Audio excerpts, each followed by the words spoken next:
You've been working out for a while and your body's decided, I'm not giving up any more fat.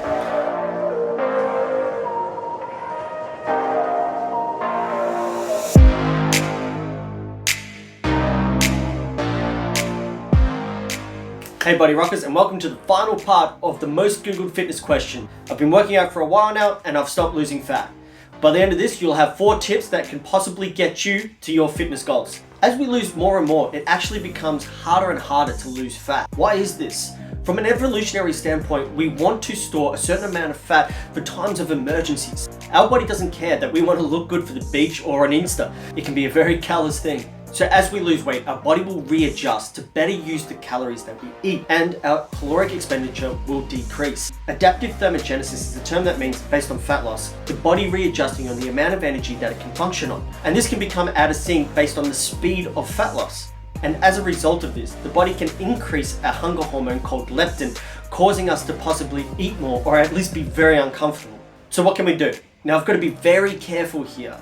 In no means am I giving individualized nutritional advice. In my opinion, you should always consult a qualified dietitian one-on-one before starting any new diet plan. That aside, let's jump into the 4 tips. Tip 1, protein. The first thing that you may want to look at is increasing your protein. Now this doesn't mean that you have to jump online and start clicking away at all the protein powders out there.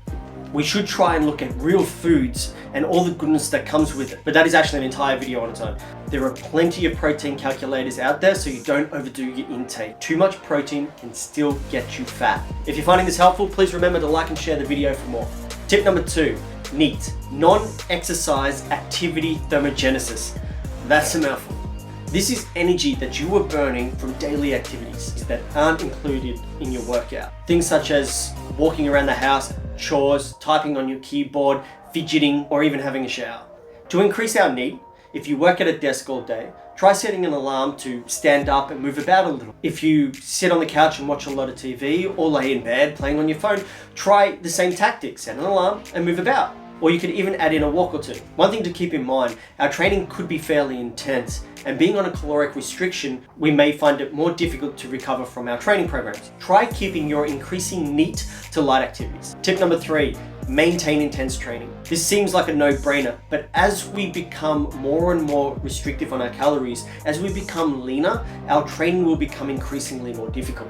This is most likely due to the fact that you're not getting the high-calorie foods to fuel such intense workouts. Now the key word here is maintain. We're not trying to hit new PRs. And the final tip, tip number 4, try a refeed. Now this may sound harmful to what your goals of losing fat are. However, allowing the body a few extra calories over a short period of time can possibly help recomposition our body to operate at its new level of energy expenditure. It can also improve our training, allowing for better sessions and recovery. And one of the body's coping mechanisms when we reduce our fat to such levels is to reduce our NEAT expenditure. So what this can do is help improve that as well.